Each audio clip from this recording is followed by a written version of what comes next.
Salut les créateurs, j'espère que vous allez bien, bienvenue dans cette deuxième vidéo dans laquelle on va parler tarifs, taux journaliers, taux horaires, devis, etc. etc. Le premier épisode, je vous le mets dans une fiche si vous ne l'avez pas vu, c'est une vidéo un petit peu longue, 30 minutes, dans laquelle je vous donne 30 conseils pour enfin réussir à fixer vos tarifs en tant qu'indépendant. Dans cette même vidéo, je vous parlais de l'idée de faire un sondage, et c'est le sujet de la vidéo aujourd'hui, puisqu'on va voir les résultats de ce sondage, un sondage dans lequel je vous posais plein de questions par rapport à votre activité. Donc un sondage destiné uniquement aux professionnels photographes et vidéastes, un sondage qui répertorie donc vos différents taux journaliers, votre localisation, le montant du matériel que vous utilisez, vos années d'expérience, votre âge, enfin bref, plein d'informations que j'ai prises, que j'ai triées, que j'ai croisées, recroisées, recroisées pour en faire un article sur le site guidephotovideo.fr. C'est un site que j'ai lancé il y a 2 ans qui a pour but de répertorier un petit peu tout le matériel disponible pour faire de la photo et de la vidéo. C'est un site en constante évolution, c'est autofinancé, donc ça avance petit à petit quand j'ai du temps, parce que je suis seul à travailler dessus avec Mylène, donc on est deux, pardon, je ne suis pas seul à travailler dessus. Et donc sur ce site, vous allez retrouver donc tous les boîtiers, vous allez pouvoir les comparer. À terme, j'aimerais y mettre aussi tous les objectifs qui existent, mais c'est un taf de ouf. Vous avez aussi plein d'articles pour vous aider à choisir le boîtier qui correspond à ce dont vous avez besoin, que ce soit en photo ou en vidéo. Enfin bref, il y a plein de choses qui arrivent petit à petit sur ce site. Il n'est pas fini, il est encore en bêta, il est encore sur un serveur qui va sans doute saturer lorsque vous allez tous foncer sur le site pour lire l'article dont on va parler aujourd'hui. Et donc cet article, quand vous allez sur le site guidephotovideo.fr, il est ici dans le menu vidéo, combien coûte un vidéaste professionnel. Et on va découvrir ça ensemble. Avant, j'aimerais juste vous préciser que si vous découvrez cette vidéo et la vidéo précédente et peut-être mon travail, n'hésitez pas déjà à vous abonner bien sûr, à mettre un petit pouce bleu si cette démarche vous plaît, et surtout à remplir le sondage, à participer au sondage, puisque actuellement j'ai reçu un petit peu plus de 700 réponses entre les photographes et les vidéastes. C'est très peu, c'est trop peu pour vraiment tirer des conclusions précise quant à certains éléments qu'on va voir tout à l'heure. Hein. Toujours, il y aura des pincettes à prendre dans ces résultats-là.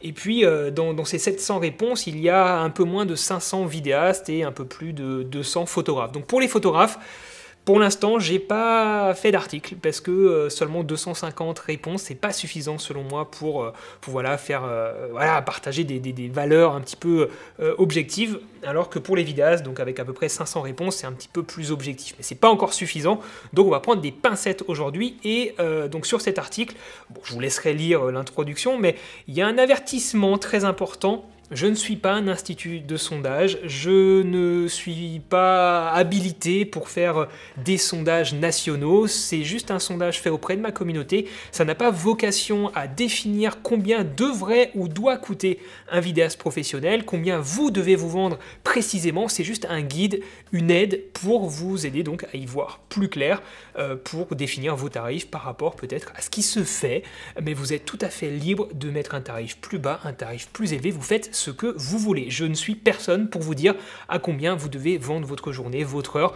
Libre à vous de faire ce que vous voulez, d'accord? Donc la vocation de cette vidéo, c'est juste de vous informer, de vous partager les résultats d'un sondage, mais en aucun cas de faire une entente entre nous pour fixer nos tarifs selon certains critères de façon précise pour un petit peu faire de la non-concurrence. Non, pas du tout. C'est vraiment pas le but. Donc ceci étant dit, on va pouvoir attaquer, et encore une fois, je vous mets un rappel dans l'article pour participer au sondage si ce n'est pas déjà fait, en tout cas que pour les professionnels, ceux qui facturent et qui ont un vrai statut. Attaquons maintenant dans le vif du sujet, trêve de bavardage, avec quelques petites généralités. En termes de statut juridique, vous êtes une immense majorité, sans grande surprise, à être auto-entrepreneur. Ce que je précise encore une fois par rapport à l'avertissement de tout à l'heure, c'est que ce sondage, il est fait par rapport à vous. À la base, c'est ma communauté, la communauté avec laquelle j'ai partagé ce sondage-là. Donc c'est pas forcément représentatif de ce qui est vraiment le cas en France. C'est juste, alors, plus il y a de monde, donc 500 personnes, plus ça sort de vraiment ce noyau de communauté un petit peu spécifique, mais voilà, c'est à prendre avec des pincettes encore une fois. Donc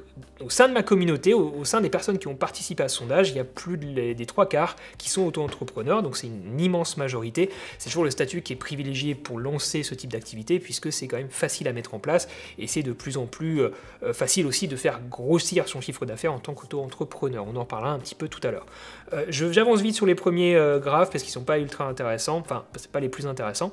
Le nombre de clients annuels, alors là, vous n'étiez pas tous à vous prononcer, hein, je vous ai donné le choix, et on a quand même une bonne partie ici, 6% qui ne s'est pas prononcé, mais sinon vous êtes à près de 60%, une grosse majorité, à avoir moins de 10 clients par an, ce qui est très peu, sans doute insuffisant, je pense, pour pouvoir en vivre, et ça va se voir dans le graphique en dessous aussi, en termes d'années d'expérience. Vous êtes majoritairement plus d'une moitié à avoir moins de 3 ans d'expérience, qui justifie aussi que vous ayez sans doute moins de 10 clients, puisqu'il faut du temps, quelques années, pour habituer, pour trouver et prendre l'habitude et prendre confiance pour trouver des clients, et en plus les fidéliser, ça demande du temps, donc c'est pas tout à fait incohérent. Et effectivement, vous êtes très peu à avoir plus de 30 clients par an. Plus de 30 clients par an, c'est déjà pas mal, hein, c'est déjà pas mal. Il faut avoir certaines activités bien spécifiques qui permettent d'avoir beaucoup de clients. Si vous avez forcément moins de 10 clients, mais que c'est des clients qui vous monopolisent un mois, c'est pas la même. Donc pareil, tout ça, c'est à nuancer. Voilà, faut prendre du recul sur toutes ces données et être... voilà, prendre du recul. Voilà, je vais le dire tout le long de la vidéo. En termes d'âge, vous êtes une bonne petite répartition, mais on a quand même très peu de gens au-dessus de 40 ans. Alors est-ce que c'est juste parce que ce sondage a été principalement partagé sur des réseaux sociaux, à la base Instagram, YouTube dans ma vidéo de la semaine dernière, Facebook sur des groupes Facebook, etc., que vous êtes peut-être moins nombreux au-dessus de 40 ans à utiliser ce type de réseau? C'est sans doute le cas, donc là aussi c'est pas forcément ultra représentatif de l'état du marché, mais bon, c'est toujours intéressant à prendre. Et ce qui est encore plus intéressant, ce sont les années d'expérience. On est donc, comme je disais tout à l'heure, on a plus de 50%, plus de 55% des personnes qui ont moins de 3 ans d'expérience. Alors c'est vrai que c'est un métier aujourd'hui où il y a beaucoup de personnes beaucoup de jeunes qui se lancent dans ce métier de la vidéo, mais on a bien sûr encore des gens, et c'est normal, et on va tous le devenir, des gens qui ont beaucoup plus d'années d'expérience, et on verra tout à l'heure en quoi ça influe sur les taux journaliers, ou est-ce que ça n'influe pas sur les taux journaliers. Vous verrez, il y a des petites surprises à ce niveau-là. Mais voilà, donc voilà la répartition. Entre 5 et 10 ans, vous êtes 16%, 10 à 20 ans, 6%, et plus de 20 ans, vous êtes 1% seulement à avoir plus de 20 ans d'expérience. Encore une fois, c'est à prendre avec des pincettes par rapport à la non-représentativité de ma communauté, peut-être par rapport à l'état réel de la situation en France. Ça, c'est à vérifier, je n'en sais rien. Ensuite, on a juste deux sondages par rapport à la façon de faire des devis. Je vous ai demandé, est-ce que vous avez différents taux selon le type de prestation que vous faites? Vous êtes une grande majorité à répondre oui, vous fonctionnez avec différents taux. Après, j'ai pas le détail de ces taux-là par rapport au type de prestation, ce n'était pas demandé dans le sondage, donc c'est une info à prendre comme ça, elle vaut ce qu'elle vaut. Et est-ce que vous faites des devis avec le détail des taux par type de prestation? Vous êtes la moitié à le faire. Alors attention, là, c'est à double tranchant, parce que bien sûr, si vous détaillez, ça peut mettre en confiance votre client qui va bien comprendre ce qu'il va payer. Par contre, c'est aussi à l'inverse peut-être source j'en parlais dans la première vidéo, source de questionnement, source d'aller-retour, source de devis à tiroir, de négociation. Donc c'est à double tranchant, mais visiblement vous êtes déjà une bonne moitié quand même à détailler les taux. Encore une fois, il n'y a pas de jugement ici, je ne dis pas que si c'est bien ou pas bien, ça j'en parle plutôt dans la première vidéo par rapport à ma façon de faire, mais encore une fois, je ne juge pas votre façon de faire, je vous partage juste mon expérience. Donc, mais c'est intéressant à voir, très partagé sur cette question-là. En termes de chiffre d'affaires annuel, c'était une question qui n'était pas obligatoire, donc on a aussi une bonne partie qui ne se prononce pas, 7% qui ne se prononce pas. Vous êtes presque une moitié à gagner moins de 10 000 € avec votre activité par an. Donc que ce soit un chiffre d'affaires en société ou un total de facturation en tant qu'indépendant, moins de 10 000 €. Donc pour moi, ça ne suffit pas pour vivre de ça. Donc a priori, vous êtes même entre 10 000 et 25 000. Je ne suis pas sûr que ça suffise pour vivre de son activité. Donc vous êtes près de 3/4, en tout cas les personnes qui ont répondu à ce sondage, près de 3/4 à ne pas vivre de ça à 100%. A priori, j'aurais dû vous poser la question, mais j'ai l'impression qu'on a un peu la réponse ici. Et vous êtes un quart ici, moins d'un quart, pardon, vous êtes à peu près une vingtaine de pourcents à gagner plus de 25 000 € par an avec cette activité, là. Ce qui est quand même intéressant à noter, puisqu'il y a quand même 20% du coup des personnes qui peuvent en vivre à l'année. Et encore une fois, je pense que ceux qui gagnent moins de 10 000 et moins de 25 000 € par an sont peut-être aussi les personnes qui sont dans leurs premières années d'expérience, et forcément tout ça, ça viendra à croître. Et on a du coup le graphique suivant. Je vais vite, je suis désolé, mais encore une fois, je sais que je vais vite, mais je ne vais pas vous faire une vidéo d'une demi-heure en parlant doucement.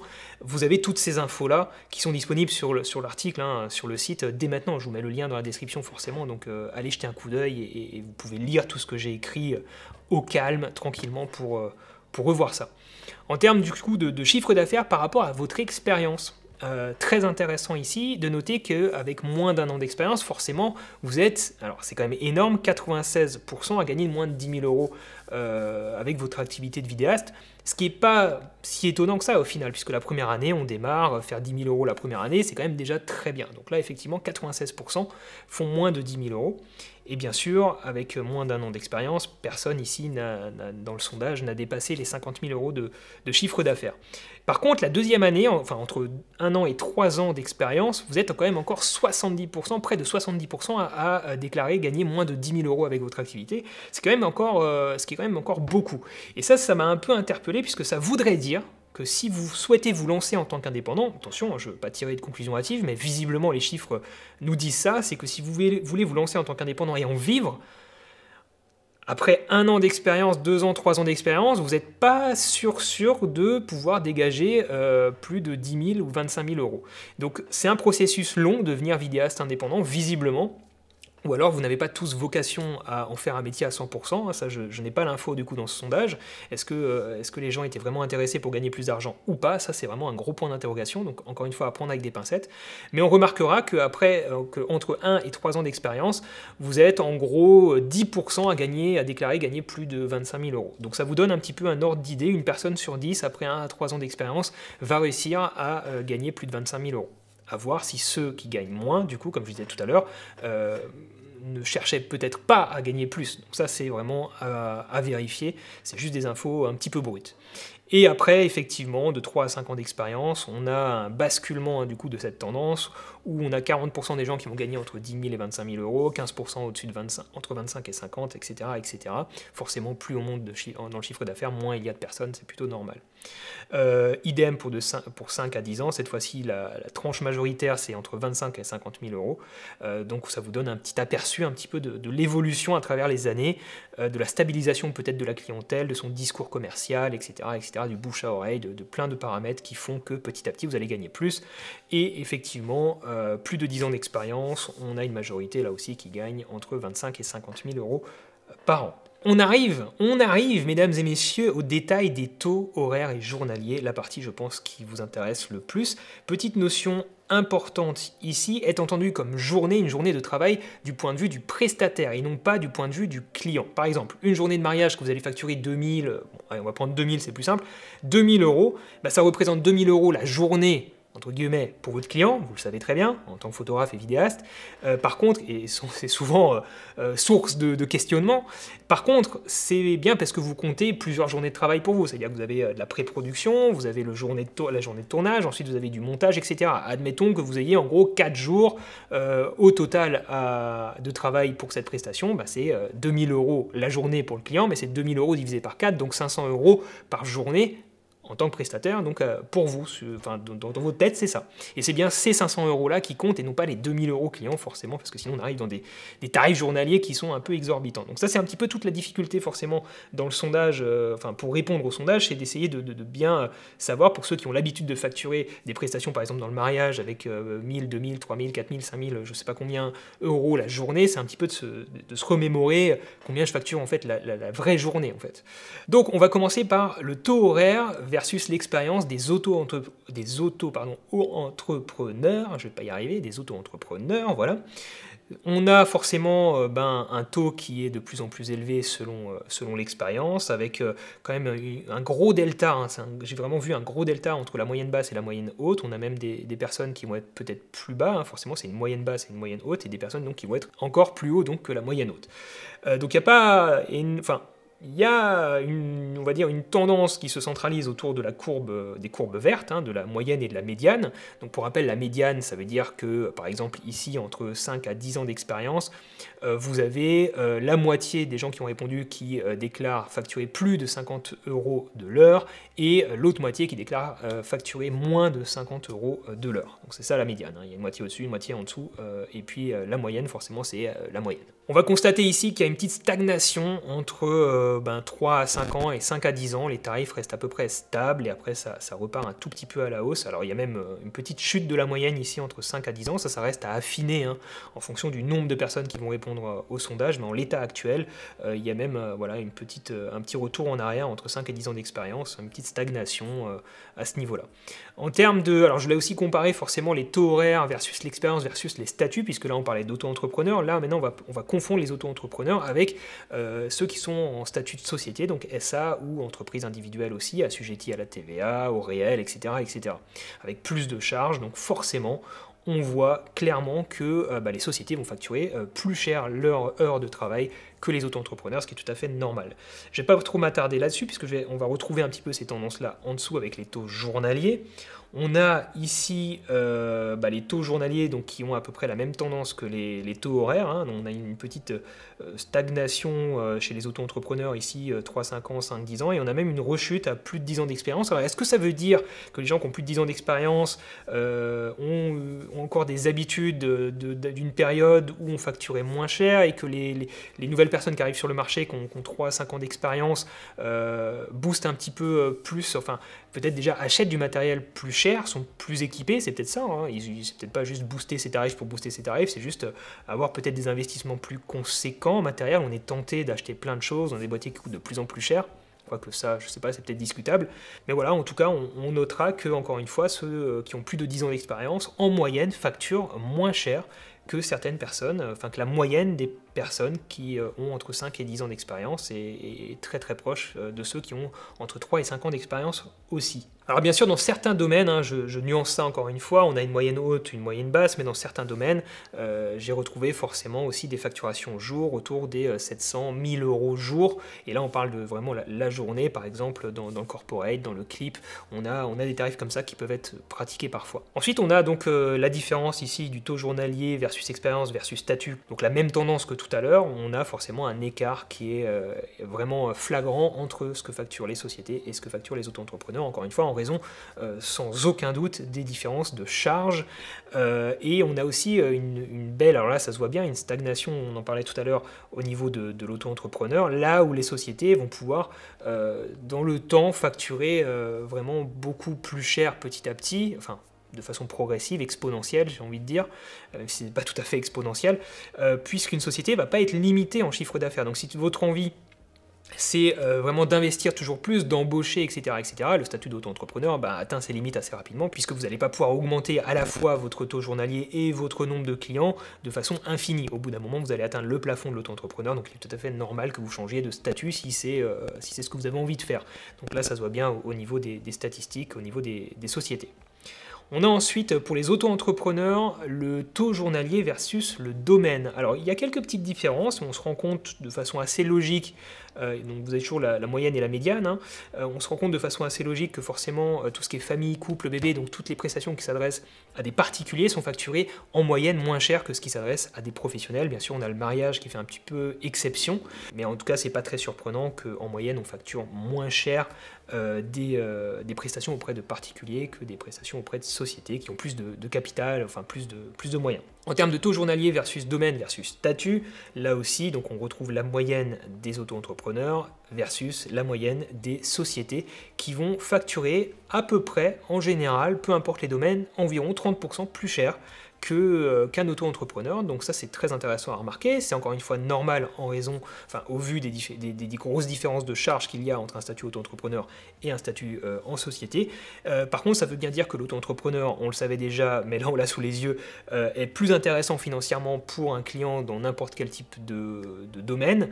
Par contre, attention, un auto-entrepreneur n'est pas tout le temps bien vu, ça peut faire peur à certains types de clients. Donc voilà, là aussi, c'est à double tranchant, c'est pas forcément mieux de facturer moins cher, hein. C'est pas forcément parce qu'on facture moins cher qu'on trouvera plus de clients. C'est vraiment à nuancer, il n'y a pas vraiment de règle à ce niveau-là, en tout cas d'après mon expérience. On arrive au taux journalier versus l'âge. Alors là, on a aussi un phénomène de stagnation entre 25 et 40 ans. grosso modo, la moyenne du taux journalier, tout statut confondu, reste plutôt stable, autour de 400, on est à combien, 447 et 440, 439 euros jour. À noter qu'on a ensuite, pour les plus de 40 ans, un taux horaire qui va être en moyenne plus élevé. Alors est-ce que c'est l'arrivée de la retraite qui est un élément déclencheur de la révision de ces tarifs? Le sondage ne nous le dit pas, mais en tout cas on a ce petit phénomène de stagnation ici. Après 25 ans, on a même une petite chute en moyenne, mais encore une fois, le jour où j'aurai 2000 participants au sondage, je pense que tout ça, ça va se lisser. D'ailleurs, je referai peut-être un update de ce sondage-là quand j'aurai, donc là on est à un peu plus de 700, quand j'aurai peut-être 1500 réponses, je ferai peut-être une nouvelle vidéo pour voir si des choses ont changé, donc abonnez-vous, et puis n'hésitez pas à partager ce sondage aux professionnels, je vous l'ai déjà dit. Ensuite, on a le taux journalier versus l'âge versus l'expérience. Ça, c'est aussi très intéressant puisque ça nous permet de voir selon les âges et l'expérience, puisqu'on n'a pas que l'âge qui compte. On a des personnes qui sont en reconversion, qui ont peut-être 30, 40 ans, qui se reconvertissent. Vous êtes nombreux à me le dire d'ailleurs, des fois en commentaire, à être en reconversion. Et du coup, vous avez peut-être 40 ans, mais qu'une année d'expérience. Et là, si on regarde, donc les plus de 40 ans qui ont qu'une année d'expérience vont en moyenne facturer 480 euros jour, là où des gens qui ont entre 25 et 30 ans, mais par exemple 5 à 10 ans d'expérience, vont déjà facturer 528 euros jour en moyenne. Donc c'est plutôt logique. Par contre, c'est un résultat ici, bon, je note ici, c'est un graphique qui est sans doute le moins fiable du sondage, puisque c'est un peu le bordel. On a un peu du tout et n'importe quoi. Alors c'est un peu représentatif peut-être aussi de l'état actuel en fait des tarifs, hein, tout simplement. On ne sait pas forcément, et c'est bien l'objet de ces vidéos et de ce sondage-là, on ne sait pas forcément où se placer, on ne sait pas combien facturer, et ça peut arriver comme ça à un gros bordel où finalement il n'y a pas tellement de règles. Et ce graphique-là le montre bien.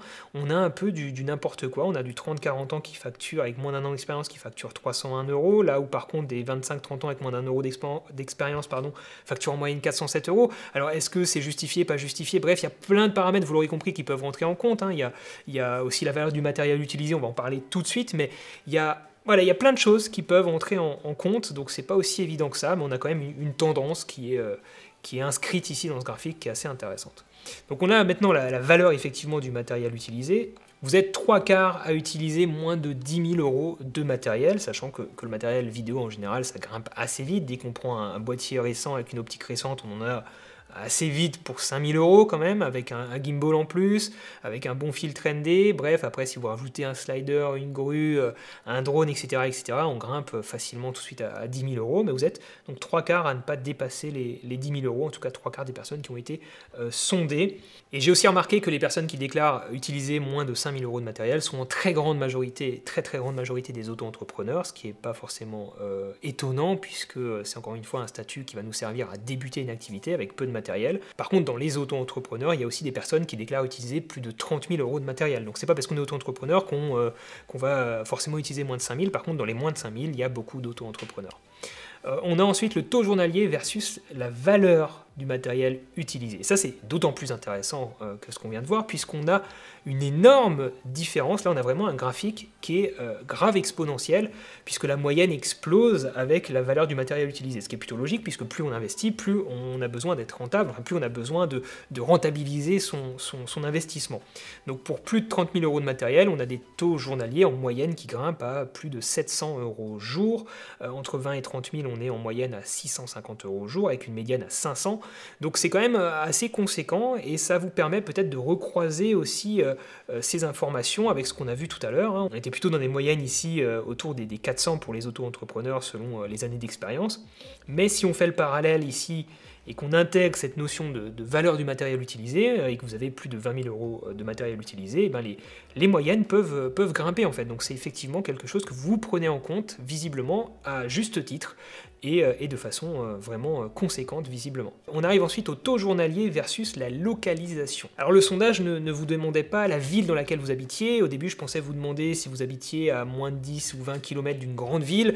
Qu'est-ce qu'une grande ville? Bref, c'était un petit peu compliqué, donc je vous ai juste demandé votre département. Et le problème c'est que j'ai pas pu intégrer par exemple Marseille ou Nice ou Lyon dans les grandes villes, puisque j'avais que les chiffres pour le département, par exemple pour le 69 Pont-Neuf à Lyon, et forcément c'est pas représentatif de ce qui se passe vraiment dans la ville. Donc ce que j'ai fait, c'est que j'ai juste séparé l'Île-de-France du reste de la France, donc le 75, le 91, 92, 93, 94 et 95, et donc le reste de la France, et on a forcément ici une moyenne qui est plus élevée, que ce soit pour les auto-entrepreneurs ou pour les sociétés, une moyenne du taux journalier qui est plus élevé que dans le reste de la France, et c'est une tendance qui, je pense, doit sans doute se retrouver dans les grandes villes comme Marseille, Lyon, Nice ou d'autres villes. Et on arrive à la concurrence selon le domaine d'activité. Donc vous êtes 72% des sondés à déclarer avoir des clients dans le domaine corporate et industrie, et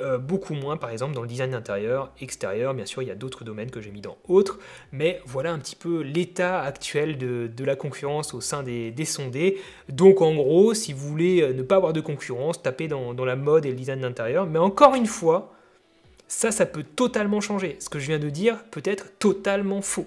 Puisque si demain, j'ai plein d'abonnés qui arrivent et qui sont dans la mode et qui voient le sondage, ils vont répondre au sondage, ça va rentrer dans mes stats et la mode va monter, tout simplement parce que j'ai plus d'abonnés vidéastes qui travaillent dans la mode. Donc voilà, a priori j'ai une communauté, vous êtes une communauté assez diversifiée, assez hétéroclite. Je ne suis pas moi spécialisé dans le mariage ou spécialisé dans le corporate. Donc théoriquement, si vous regardez ma chaîne, si vous êtes abonné, si vous me suivez sur Instagram, c'est parce que vous vous intéressez à la vidéo ou à la photo en général et pas forcément juste à un domaine. Donc théoriquement, c'est plutôt fiable et plutôt représentatif des vidéastes en France, mais encore une fois, vous n'êtes que 500 à avoir répondu, et encore une fois, 500 relativement intimement rattachés à mes réseaux sociaux. Donc encore une fois, je compte sur vous pour partager ce sondage en masse à des professionnels uniquement, sur les groupes Facebook, etc., à peut-être partager cet article et à inviter toutes les personnes que vous connaissez, professionnels, à y répondre pour pouvoir affiner ces résultats et avoir des tendances un petit peu plus objectives. En tout cas, j'espère que ces éléments vont vous aider pour y voir plus clair, pour peut-être vous aider à définir vos tarifs. Encore une fois, l'article n'a pas, et cette vidéo n'ont pas vocation à vous dire combien vous devez absolument facturer si vous avez tant d'années d'expérience et tel âge. Non, vous avez vu qu'il y a plein de paramètres qui rentrent en compte, qu'il faut combiner à sa sauce, selon sa situation personnelle, selon ses investissements, selon ses frais, ses charges, selon sa localisation. Vous faites un petit peu finalement ce qui vous convient le mieux. Et n'oubliez pas qu'en tant qu'entrepreneur, le plus important, c'est d'être serein, en phase avec ses valeurs, avec ses convictions, avec ses besoins, avec ses envies, et que être entrepreneur, c'est avant tout vivre de sa passion, travailler pour soi et surtout s'épanouir au quotidien. Voilà, sur ces bonnes paroles, je vous souhaite bon courage dans la création de votre entreprise ou dans la continuité de ce que vous êtes en train de faire, dans l'avenir de votre entreprise. On en a besoin en ce moment de courage, de force, et n'oubliez pas de vous abonner à ma chaîne si ce n'est pas déjà fait pour suivre les futures vidéos. Merci à toutes les personnes qui ont participé à ce sondage. N'oubliez pas d'y participer si ce n'est pas fait, j'arrête pas de le répéter. Et puis on se retrouve dans les commentaires pour en débattre, pour discuter, pour savoir un petit peu ce que vous en pensez. En tout cas, j'espère que ça vous aidera. Rendez-vous sur guidephotovideo.fr. Je vous ai encore une fois mis le lien dans la description pour revoir tout ça à plat. Et puis en fin d'article, vous allez retrouver quelques petites vidéos. Alors il y a la mienne et celle de confrères qui vont vous aider, vous donner des avis un petit peu différents sur la façon de fixer vos prix, de définir vos tarifs. C'est toujours intéressant comme ça d'avoir plusieurs avis, plusieurs expériences, puisque je ne détiens pas une vérité par rapport à ça. Donc allez regarder différentes vidéos et différents articles qui traitent du sujet. Sur ce, j'espère que cette vidéo vous a plu. À très bientôt les créateurs, faites de belles photos, faites de belles vidéos. Ciao!